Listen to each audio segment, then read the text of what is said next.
Hello friends, welcome to my YouTube channel. I hope you all are doing good today.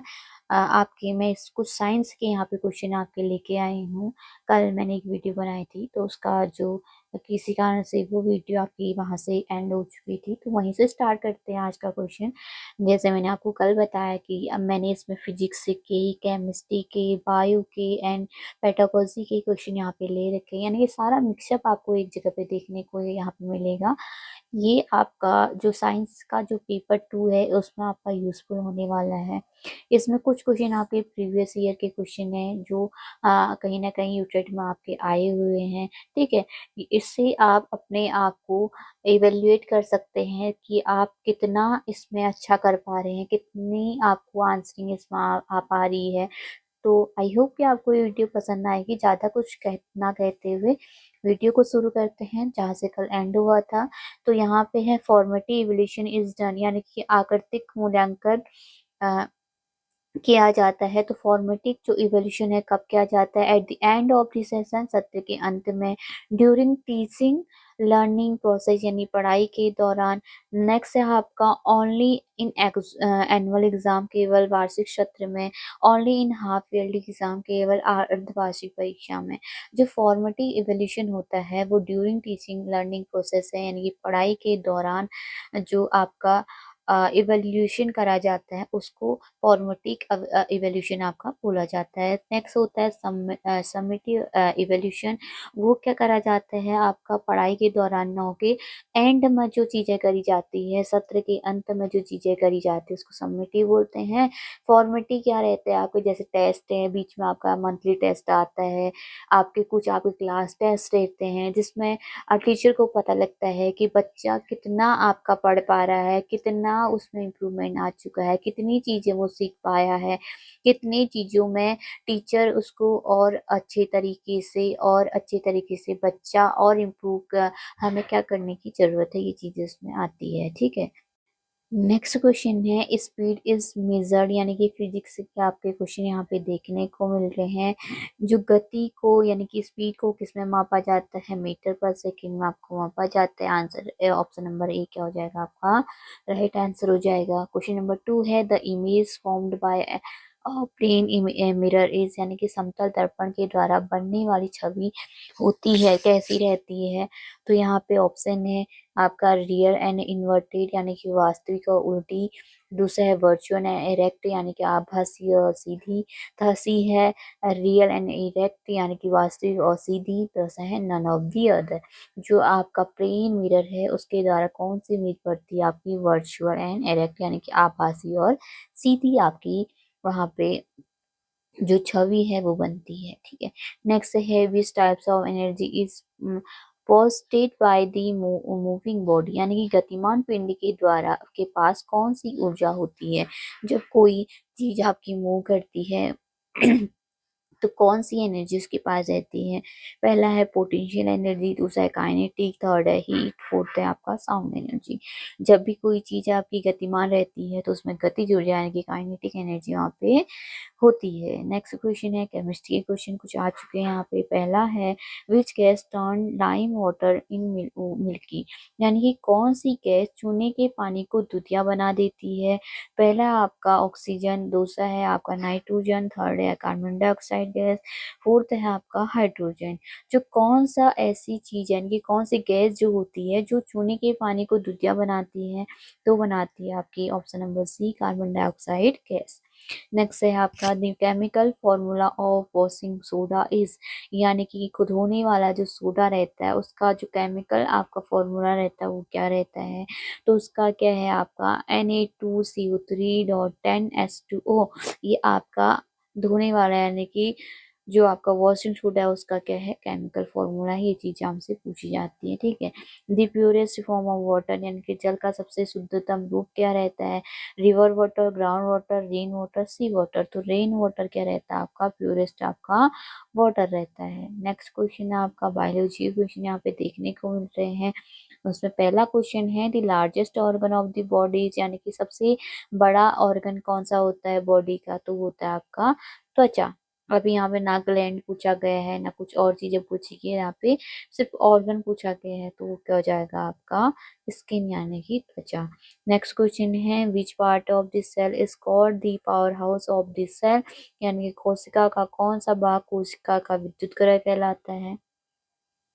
Option number A है nucleus यानी कि केंद्रक, दूसरा है आपका साइटोप्लाज्म, थर्ड है राइबोसोम, फोर्थ है माइटोकॉन्ड्रिया। तो आपका ऑप्शन नंबर डी क्या है, आपका राइट आंसर है, यानी कि माइटोकॉन्ड्रिया को कोशिका का विद्युत ग्रह यानी कि पावर हाउस ऑफ सेल कहा जाता है। Option number D. Next question है pulse rate of normal adult human is about, यानी कि जो नॉर्मल ह्यूमन बीइंग है उसमें पल्स रेट कितनी रहती है, तो उसमें कितने रहती है 72 टाइम्स पर मिनट, यानी कि प्रति 72 बार आपका जो रहता है आपका पल्स रेट आपको देखने को मिलती है। ठीक है, नेक्स्ट है आपकी पेडागोजी के यहाँ पे क्वेश्चन आ चुके हैं। तो पहला है द मेन ऑब्जेक्टिव और टीचिंग साइंस इज, विज्ञान पढ़ाने का मुख्य उद्देश्य क्या है। पहला ऑप्शन है to make student memorise fact, छात्रों को तथ्य रटवाना, दूसरा है टू डेवलप साइंटिफिक एटीट्यूड यानी कि वैज्ञानिक दृष्टिकोण का विकास करना, सी है to prepare for exam only, केवल परीक्षा की तैयारी करवाना, फोर्थ है टू गिव डिक्टेशन यानी कि श्रुतलेख करवाना। तो मेन आपका जो साइंस टीचिंग का मेन कारण है यानी कि मेन पर्पज है वो क्या है आपका टू डेवलप साइंटिफिक एटीट्यूड यानी कि वैज्ञानिक दृष्टिकोण का विकास करना। नेक्स्ट क्वेश्चन है which method is best for science teaching at elementary level, यानी कि प्राथमिक स्तर पर विज्ञान पढ़ाने का सर्वोत्तम विधि कौन सी है। तो आपकी अभी मैंने बताया कौन सी विधि रहती है वो एक्टिविटी मेथड। नेक्स्ट है फिजिक्स के क्वेश्चन फिर से आ चुके हैं। तो पहला क्वेश्चन है the unit of work is, यानी कि जो वर्क है उसकी यूनिट क्या रहती है आपकी। पहला है वॉट, दूसरा है वाट यानी कि, दूसरा है जूल, तीसरा है न्यूटन, फोर्थ है अर्ग। तो राइट आंसर वर्क, जो वर्क है यानी काम है उसकी इकाई क्या रहती है आपकी जूल। नेक्स्ट क्वेश्चन है which of the following is a non renewable source of energy, यानी कि निम्नलिखित में से कौन सा अक्षय ऊर्जा का स्रोत नहीं है।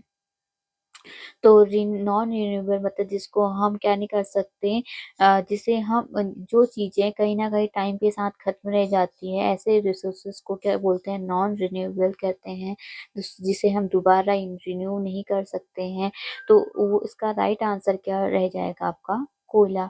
आपका विंड है, आपका सोलर एनर्जी है, वाटर एनर्जी है, ये चीजें आपकी रिन्यूएबल रिसोर्स में आती है। ठीक है, नेक्स्ट क्वेश्चन है which types of mirror is used by shopkeeper to see a wide area, दुकानदार अधिक क्षेत्र दिखाने के लिए कौन सा दर्पण यूज करते हैं। तो ये क्वेश्चन पूछा जाता है। तो पहला ऑप्शन है प्लेन मिरर यानी कि समतल दर्पण, दूसरा है कॉन्वेक्स मिरर यानी कि उत्तल दर्पण, थर्ड है आपका कॉनकेव मिरर यानी कि अवतल दर्पण। तो जो आपका शॉपकीपर है आपका बड़े एरिया दिखाने के लिए कौन सा दर्पण का उपयोग करता है, कॉनकेव मिरर यानी कि उत्तल दर्पण का। नेक्स्ट क्वेश्चन है अब केमिस्ट्री आपके यहाँ क्वेश्चन देखने को मिल रहे हैं। तो पहला है which metal is liquid at room temperature, यानी कौन सी जो धातु है जो रूम टेम्परेचर पर लिक्विड फॉर्म में आपकी पाई जाती है। पहला ऑप्शन है सोडियम, दूसरा ऑप्शन है मर्क्यूरी, तीसरा है एल्यूमिनियम, चौथा है पोटेशियम। तो option number C sorry B क्या हो जाएगा आपका राइट आंसर, यानी कि पारा जो होता है वो लिक्विड फॉर्म में पाया जाता है एट अ रूम टेम्परेचर। ठीक है, option number B is right answer. Next है the formula of common salt is, यानी कि जो सॉल्ट का जो फॉर्मूला रहता है केमिकल फॉर्मूला ये सभी को पता है NaCl आपका राइट आंसर होता है। ठीक है, नेक्स्ट क्वेश्चन है the gas used in preparation of soda water is, यानी कि सोडा वाटर तैयार करने में कौन सी गैस प्रयोग की जाती है।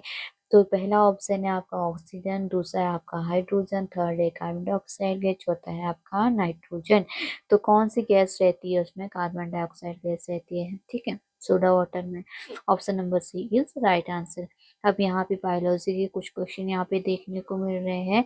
Which part of the plant is called the food factory, यानी पौधे का कौन सा भाग भोजन कारखाना यानी कि फूड फैक्ट्री कहलाता है। पहला है रूट, दूसरा है लीफ, थर्ड है स्टेम, फोर्थ है फ्लावर। तो इसका जो फूड फैक्ट्री है यानी कि भोजन का कारखाना पौधे का कौन सा बोलते हैं उसको लीफ यानी कि पत्ती को। नेक्स्ट है मलेरिया इज कॉज्ड बाय, यानी कि मलेरिया किससे होता है? वायरस से, बैक्टीरिया से, प्रोटोजोआ से या फंगस से।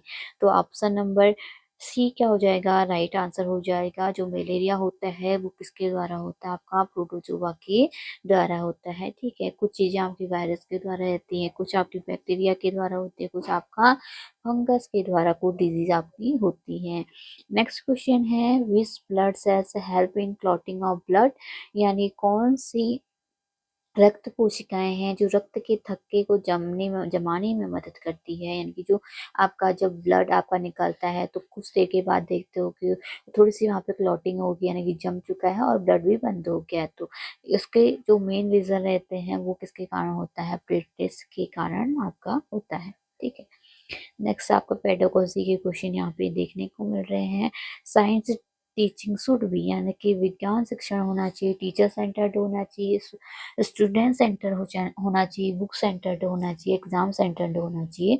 जो आपका साइंस टीचिंग है वो कौन से सेंटर्ड होना चाहिए? आपका स्टूडेंट सेंटर, क्योंकि स्टूडेंट उसमें मेन आपका रोल आपका उसका निभा रहा है अभी। ठीक है, नेक्स्ट क्वेश्चन है diagnostic evaluation is used for, यानी कि जो नैदानिक मूल्यांकन का प्रयोग होता है। पहला है to find out learning difficulties, यानी कि अधिगम कठिनाइयां जानने के लिए। दूसरा है फॉर प्रमोशन ऑफ स्टूडेंट, यानी कि छात्रों के प्रमोशन के लिए।